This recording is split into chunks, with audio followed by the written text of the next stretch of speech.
السلام علیکم digital studio کے ناظرین دنیا میں بہت کم لوگ ایسے ہوتے ہیں جو تاریخ کا دھارا بدل کر رکھ دیتے ہیں، اور ایسے لوگ تو اور بھی کم پائے جاتے ہیں جو دنیا کا نقشہ بدل کر رکھ دیتے ہیں، اور ایسے کوئی ہوتے ہیں جو ایک نئی مملکت قائم کر دیتے ہیں۔ انہی عظیم لوگوں میں ایک محمد علی جناح بھی ہیں، جنہیں قائد اعظم اور بانی پاکستان کے القاب سے جانا جاتا ہے۔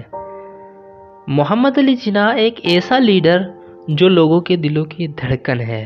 25 دسمبر 1876 کو وزیر مینشن کراچی میں قائد اعظم محمد علی جناح کی پیدائش ہوئی۔ محمد علی جناح قائد اعظم اپنے 7 بہن بھائیوں میں سب سے بڑے تھے۔ انہوں نے تعلیم کا آغاز کوکل داس پرائمری اسکول ممبئی سے کیا۔ اس کے بعد سندھ مدرسۃ الاسلام سے تعلیم حاصل کی اور 16 سال کی عمر میں میٹرک کا امتحان پاس کیا۔ 1892 میں برطانیہ کی gram shipping and trading company سے منسلک ہو گئے، جو آپ کے خاندانی کاروبار سے بہت گہرا تعلق رکھتی تھی۔ برطانیہ جانے سے پہلے آپ نے والدہ کی مرضی سے ایمی بائی سے شادی کی، لیکن یہ شادی زیادہ عرصے تک قائم نہ رہ سکی۔ آپ کے برطانیہ جانے کے 6 ماہ بعد آپ کی وائف کا انتقال ہو گیا۔ 1895 میں لندن سے وکالت کی۔ اس وقت آپ کی عمر 19 سال تھی، اور ان وقتوں میں یہ سب سے کم عمر اسٹوڈنٹ میں سے تھے جنہوں نے یہ اعزاز حاصل کیا۔ ڈگری حاصل کرنے کے بعد آپ کی سیاست میں دلچسپی بڑھنا شروع ہو گئی۔ قائد اعظم کا شمار بھی انہی لوگوں میں سے ہوتا ہے جن کی پیدائش سے ہی لوگوں نے یہ کہنا شروع کر دیا تھا کہ بچہ ایک عظیم لیڈر، ایک عظیم بادشاہ ثابت ہوگا۔ یہ الفاظ اس وقت جب برصغیر میں آزاد مسلم مملکت کے قیام کا وہ دیرینہ خواب جو مسلمانان ہند گزشتہ 2 صدیوں سے دیکھتے چلے آ رہے تھے، وہ 14 اگست 1947 کو قائد اعظم محمد علی جناح سیاسی بصیرت اور بے مثال قائدانہ صفات سے مسلمانوں کی بقا و سلامتی کی خاطر ایک آزاد مملکت خداداد پاکستان کی شکل میں معرض وجود میں آ گیا۔ قائد اعظم 2 قومی نظریے کے ماننے والے تھے۔ ان کا یہ ماننا تھا کہ 2 قومیں جدا جدا مذہب کی ایک ہی وطن کے سائے میں صحیح طریقے سے پل نہیں سکتی اور نہ ہی ترقی کر سکتی ہیں۔ قائد اعظم کے ایک جلسے میں دوران خطاب ایک ہندو صحافی اٹھ کھڑا ہوا۔ اس نے کہا، آپ 2 قومی نظریے کی بات کرتے ہیں، ہندوستان کو تقسیم کر رہے ہیں۔ ہمارے آباء و اجداد ایک ہی تھے۔ پھر کچھ لوگ عرب سے آئے، انہوں نے ان کے نظریات بدل دیے اور وہ مسلمان ہو گئے، لیکن ہمارے آباء و اجداد تو ایک ہی تھے۔ لہٰذا آپ لوگوں کو تقسیم کر رہے ہیں، خون تقسیم کر رہے ہیں، وطن تقسیم کر رہے ہیں، مٹی تقسیم کر رہے ہیں۔ اس نے بڑے زوردار لہجے میں قائد اعظم سے گفتگو کی۔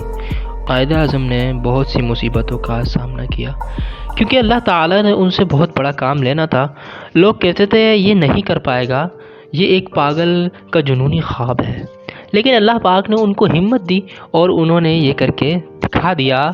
تو قائد اعظم نے خاموشی اختیار کی اور کوئی جواب نہیں دیا۔ تھوڑی دیر بعد آپ نے پانی طلب کیا۔ قائد اعظم نے 2 گھونٹ پیا اور پھر اس کے بعد اس اعتراض کرنے والے سے کہا کہ آپ بڑے غصے میں لگ رہے تھے، یہ لیں پانی پی لیں، ذرا ٹھنڈے ہو جائیں۔ وہ کہنے لگا، میں پیوں؟ ایک مسلم کا جھوٹا۔ لیکن قائد اعظم نے اس کو کوئی جواب دینے کے بجائے اسی اجلاس میں ایک مسلم نوجوان کو دیا اور کہا، یہ لو پانی پی لو، اور وہ اٹھا اور پورا گلاس پی گیا۔ اب دوبارہ قائد اعظم اس ہندو صحافی کی طرف متوجہ ہوئے اور فرمایا، تو کہتا ہے ہم ایک قوم ہیں؟ مجھے بتا، اگر میں زندگی گزارنا چاہوں تو کس کے ساتھ اچھی گزرے گی، تیرے ساتھ یا میرے اس مسلمان بھائی کے ساتھ جس کا مجھ سے کوئی نسلی تعلق نہیں ہے؟ ایسے قائد اعظم نے اسے خاموش ہونے پر مجبور کر دیا۔ پھر قائد اعظم نے فرمایا، آپ آزاد ہیں، آزاد رہیں۔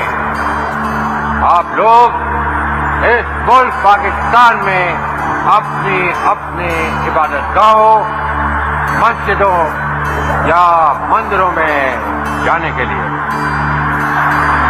آپ کا مذہب کیا ہے؟ ذات کیا ہے؟ قوم کیا ہے؟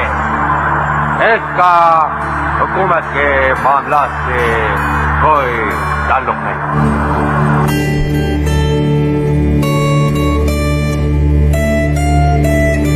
قائد اعظم نے فرمایا، ہم نے پاکستان کا مطالبہ صرف زمین کا ٹکڑا حاصل کرنے کے لیے نہیں کیا تھا، بلکہ ایسی تجربہ گاہ حاصل کرنا چاہتے تھے جہاں ہم اسلام کے اصولوں کو آزما سکیں۔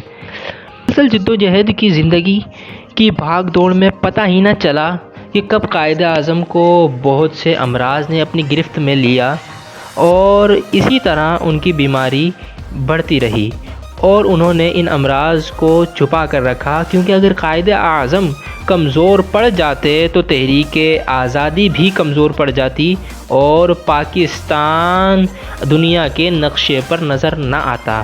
گویا کہ یوں کہہ رہے تھے، کر دیا ہے سامنے اب جسم کی دیوار کو، آندیاں رہ جائیں گی گویا گھونسلہ رہ جائے گا۔ اسی جد و جہد میں ان کو ٹی بی نامی بیماری نے آ لیا اور یہی بیماری آپ کی وفات کا سبب بنی۔ آپ کی وفات 11 ستمبر 1948 کراچی میں ہوئی اور آپ کو کراچی میں 12 ستمبر 1948 میں مدفون کیا گیا۔ پھر اس کی قیادت میں لوگوں ہر سمت میں مسلم ایک ہوئے۔ کفار سے لڑنے کا جذبہ یوں ہر دل کا ارمان بنا۔ کفار کے آگے اے مسلم اسلام کے نعرے لگتے تھے، توحید کا کلمہ لب پر تھا، پہچان تیری ایمان بنا۔ یہ نام نبی کی برکت تھی اور اسم علی کی قوت تھی، اس شخص کے آگے ڈٹ نہ سکا کوئی بھی اگر شیطان بنا۔ پھر اس بے مثل قیادت میں اللہ نے ایسا ملک دیا، اسلام کی راہوں پر چلنا ہم سب کے لیے آسان بنا۔